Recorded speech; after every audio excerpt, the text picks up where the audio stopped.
Tracy Sabol tonight on EWTN News Nightly. Full steam ahead. Vice President Harris and former President Trump prepare for their final days of campaigning. We have the latest.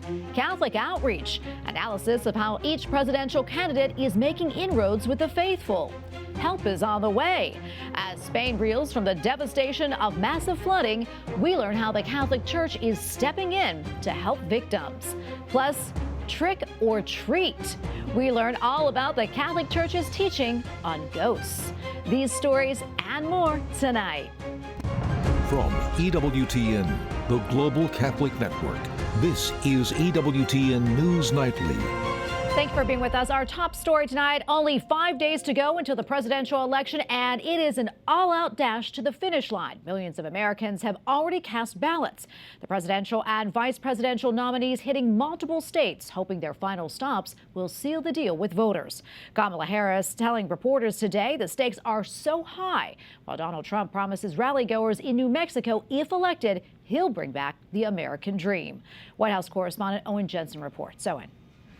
Tracy, good evening to you. Tonight, the campaigns of Donald Trump and Kamala Harris head out to the western United States. Trump visiting New Mexico and Nevada, and Kamala Harris traveling to Arizona and Nevada. And on this Halloween, not in search of candy, but rather votes.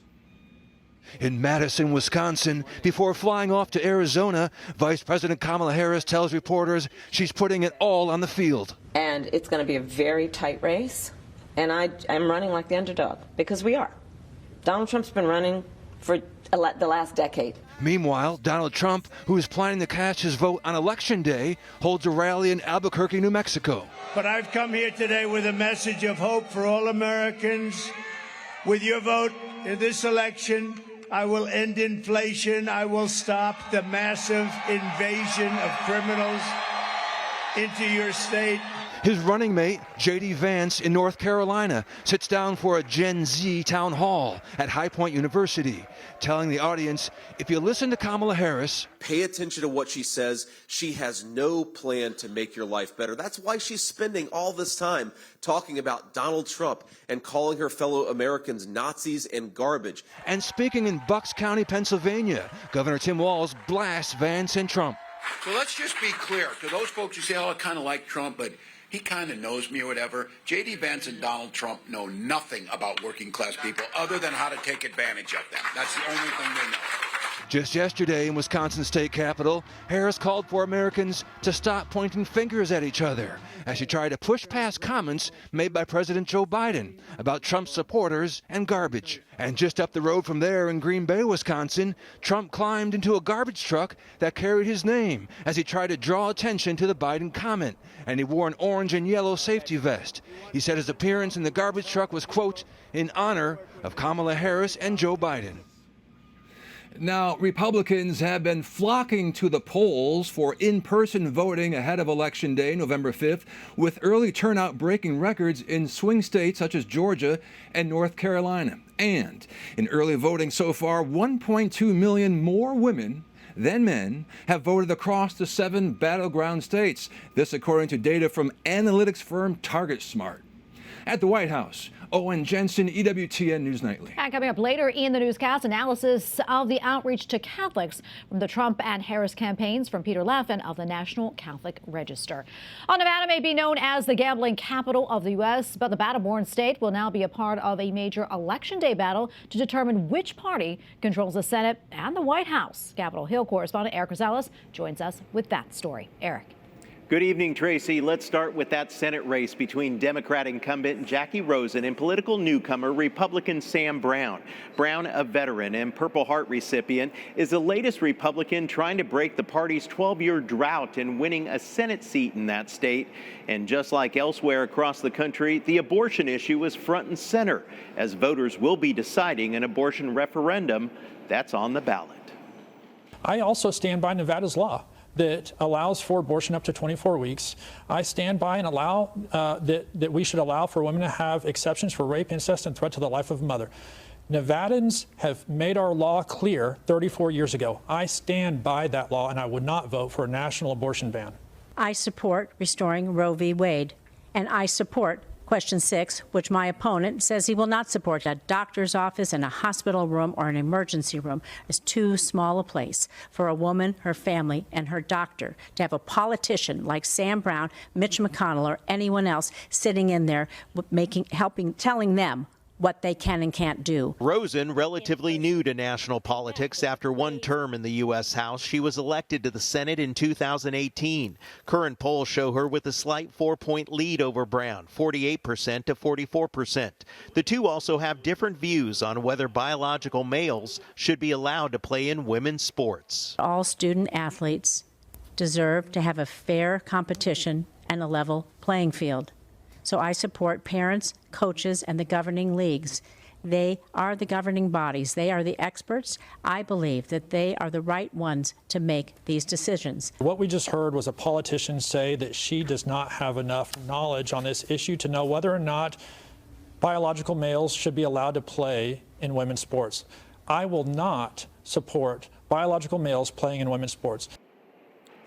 Both sides are pouring millions of dollars into the state of Nevada for the Senate race and the presidential campaigns. And as my colleague Owen Jensen mentioned, both Vice President Harris and former President Donald Trump made stops in Nevada today. It goes to show you just how important this state is.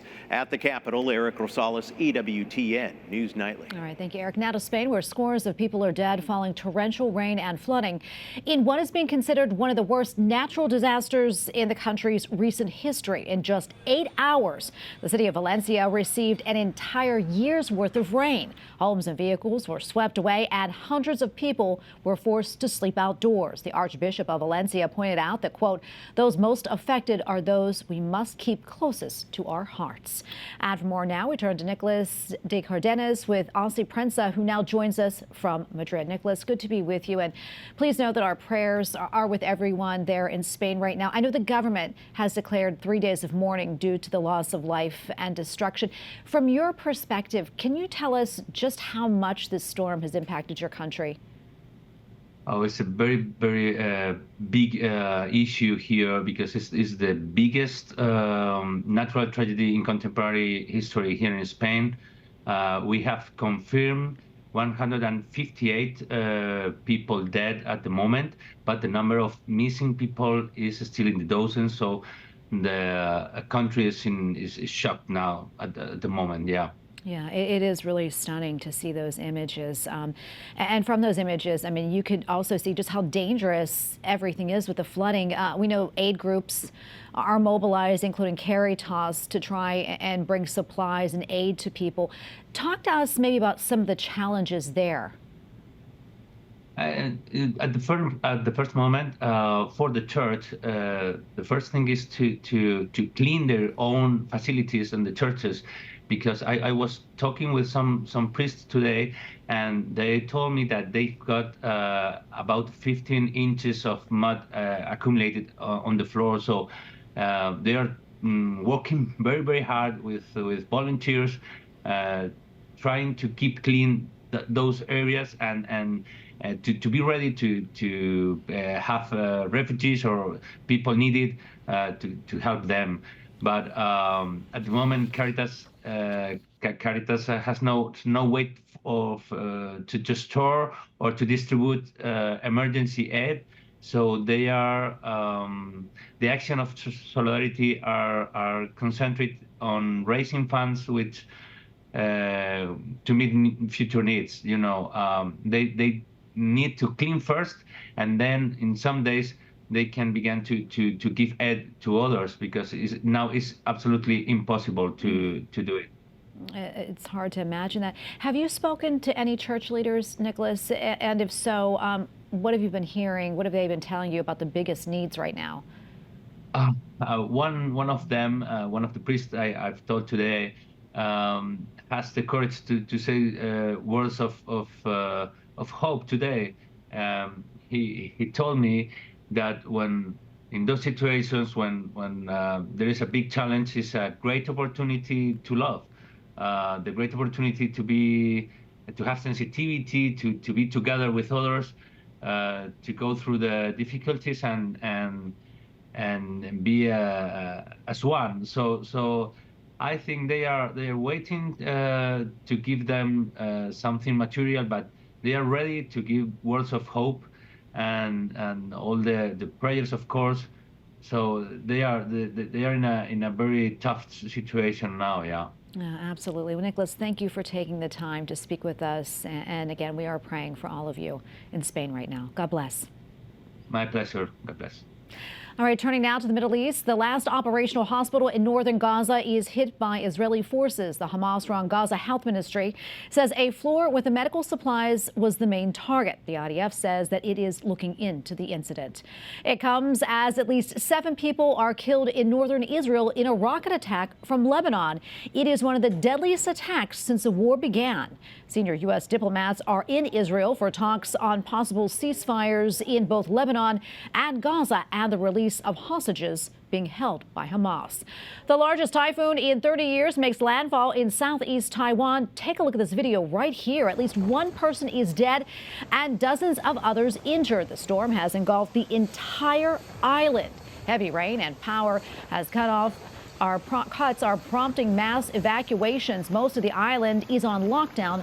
One eastern city was hit with waves as high as 32 feet. And we have a lot more still to come here on EWTN News Nightly, including outreach to the faithful, analysis of how the presidential candidates are approaching Catholic voters.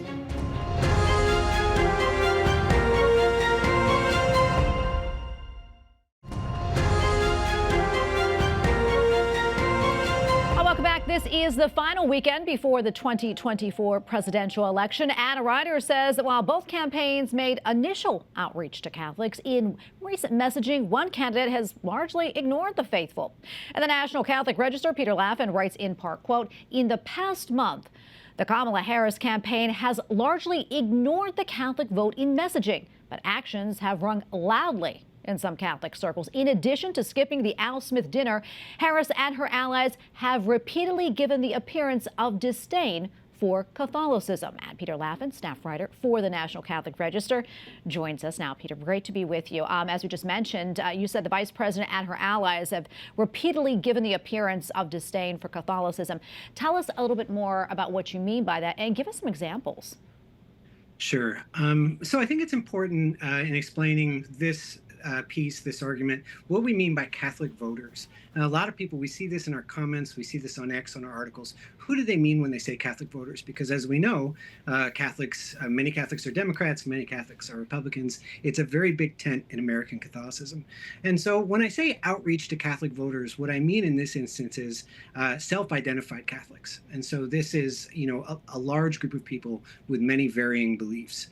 And so these voters tend to be concentrated in the states where this election appears it's going to be decided, in the Midwest region, Michigan, Wisconsin, and Pennsylvania, and also in the Sun Belt West, in Arizona and Nevada.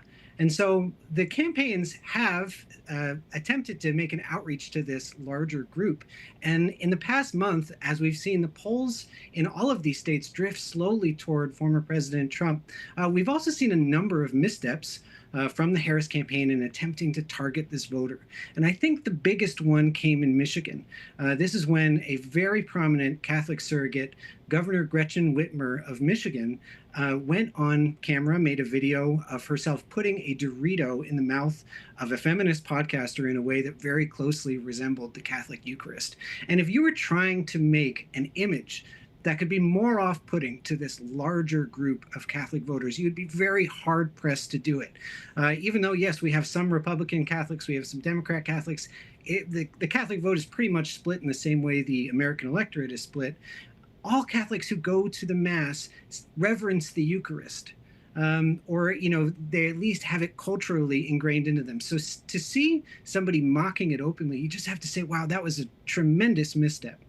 And another example came just in this past week, when Kamala Harris said that she isn't going to give any religious exemptions for abortion. And while there may be some disagreement over the issue of abortion among these varying different Catholics of different political stripes, it stands to reason that Catholics, as a broader coalition of people, are a little less comfortable with abortion than the general population.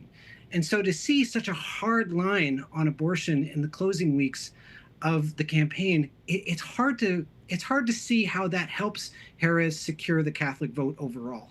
Yeah, Peter, not a whole lot of time left, so let's get to Trump now. You're saying the home stretch, former President Trump is deploying some of his best Catholic surrogates. Talk to us about that and what that looks like. Robert F. Kennedy Jr., who came out and endorsed President Trump about a month ago, made a very powerful ad that referred heavily to his Catholic upbringing. It had a lot of images that would probably be very appealing to cultural Catholics, Democrat Catholics, such as RFK has been for so long. Videos of him serving as an altar boy, discussing his faith, seem to be very targeted at this Catholic vote in the Rust Belt. And also, the campaign has very explicitly employed Vice Presidential nominee J.D. Vance to make the case for religious freedom. And it seems that they have been locked into their messaging while the Harris campaign has just been scattershot. Yeah, another important thing we want to touch on is former president's support for IVF, which we know the Catholic Church says is immoral. Has that issue cost him with Catholic voters or the pro-life vote? You know, it's hard to say that Trump has lost any of the pro-life vote, despite having battles with them in the past year in the background. That fight between Trump and the pro-life community, that goes back to the Republican National Convention committee platform on abortion, when that plank was changed, it didn't really seem to break through into the mainstream. And so we really haven't seen any poll movement away from Donald Trump from these voters. In fact, Trump is overall in the strongest polling position that he's ever been in national politics today. So it'd be hard-pressed to say that he lost votes taking this tact. Now, Peter, thank you so much for coming on and weighing in. We appreciate it. God bless. God bless you. Thank you.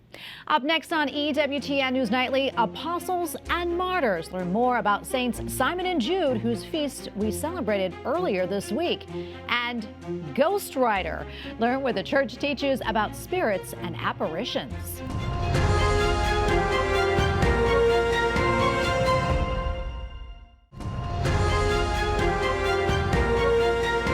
The church celebrates the feast of Saints Simon and Jude this week. They were apostles and martyrs whose stories are less known, but whose faith brought the message of Christ to the world. EWTN Vatican reporter Benedict Sidegren has more. It's a very moving story because these two men, without having the same spotlight or all the beautiful artworks like we see for Peter and for John, or even Judas gets a lot of art, these two figures who, in their own quiet and in many ways anonymous way, managed to give so much. They gave their lives. They went out into the world. And they're a good example for all of us who maybe don't get the spotlight on us, but we can still evangelize. We can still be part of the team. The Gospels of Matthew, Mark, and John speak to the closeness of Saint Simon and Jude to Jesus. Said to be the least known among the apostles, Saint Simon the Zealot and Saint Jude Thaddeus are understood to have been Jesus' cousins, chosen to be among the 12 apostles who were later sent out to evangelize the world. Believed to have been brought to Rome by Saint Helena, the mother of the Emperor Constantine the Great, who legalized Christianity in the Roman Empire, the relics now rest in one of the greatest churches in Christianity. St. Peter's Basilica has these sort of relatively unknown, amazing relics of two extra apostles, besides St. Peter, obviously. But their voyage, just like much of their lives, is very mysterious. St. Simon's and Jude, they died perhaps in Beirut, perhaps in Persia, perhaps in Edessa, and they've made their way, as far as we understand, in the 4th century after the legalization of Christianity. They made their way to Rome. A relic of the arm of St. Jude Thaddeus, who is nicknamed the patron saint of hope and impossible causes, is normally housed in another Roman church, San Salvatore in Lauro.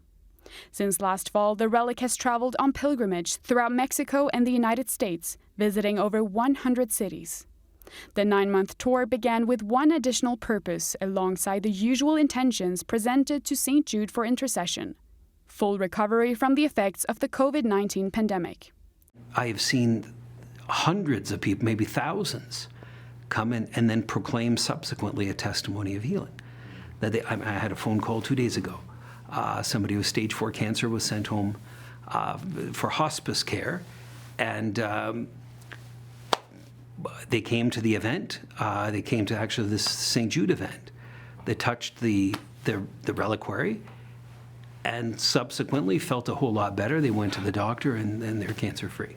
The relic will be back in Rome for the 2025 Jubilee of Hope, starting on December 24, where millions of pilgrims attending the Jubilee will have the opportunity to venerate and pray with the relic of this powerful intercessor. In the meantime, it is currently in Colorado and has stops in Kansas, Missouri, Illinois, Iowa, and Indiana before returning home to Rome. In Rome, Benedikt Cedergren, EWTN News Nightly. Well, today is All Hallows Eve, or more commonly known now as Halloween, and perhaps time to ask if the Catholic Church has an official doctrine on ghosts. Father Chris Alar from the National Shrine of the Divine Mercy says, are ghosts not only real, but they also appear in the Bible? Douglas Beaumont from Catholic Answers also examines this question. He says that many Christians attribute ghosts to either natural phenomenon or demonic activity, but are these the only two options? And Douglas Beaumont joins us now. He is an author, theologian, and contributor to Catholic Answers. Dr. Beaumont, great to be with you today. Quickly tell us where the word ghost comes from. I understand it has roots from Old English as well as a little bit of German, too. Yeah, it comes from the word Geist. You might have heard the term Zeitgeist or the spirit of the time. So Geist refers to spirit. It's something that is basically just opposed to the physical, and that's gotten into our language as ghost. Yeah, and as we mentioned, ghosts appear in a few places in the Bible, both in the Old and the New Testament. Can you give us some examples of that?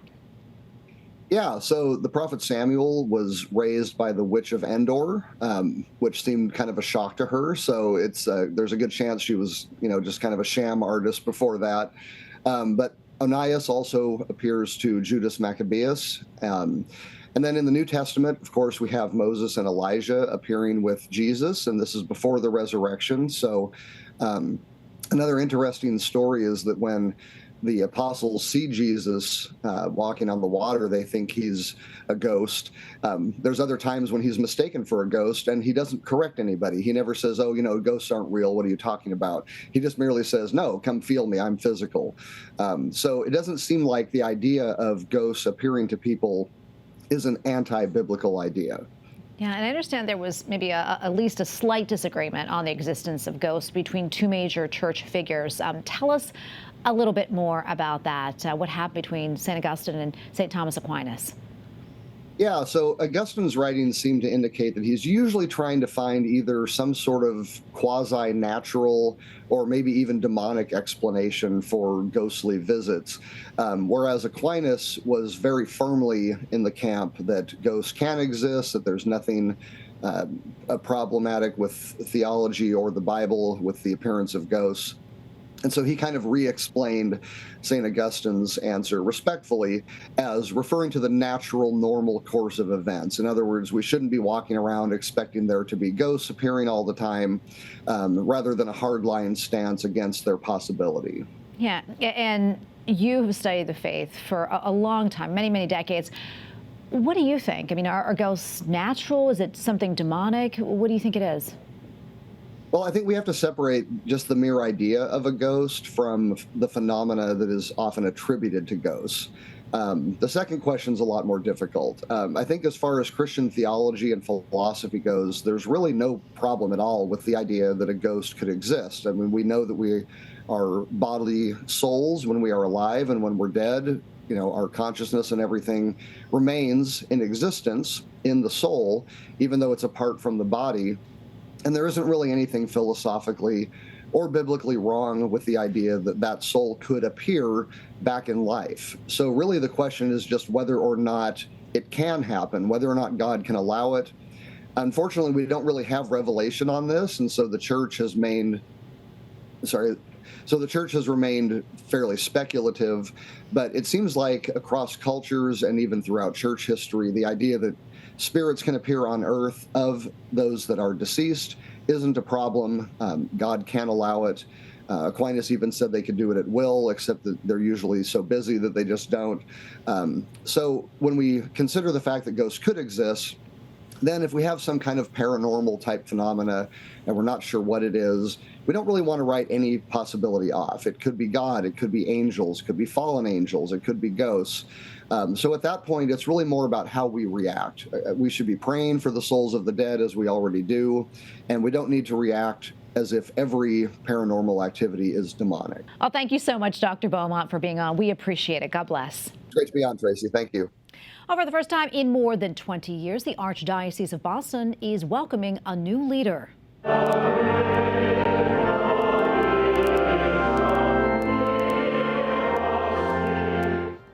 The Most Reverend Richard Henning, former Bishop of Providence, was formally installed in Boston's Cathedral of the Holy Cross. The New England native says that he now belongs to the faithful in Boston. He replaces Cardinal Sean O'Malley, who retired over the summer.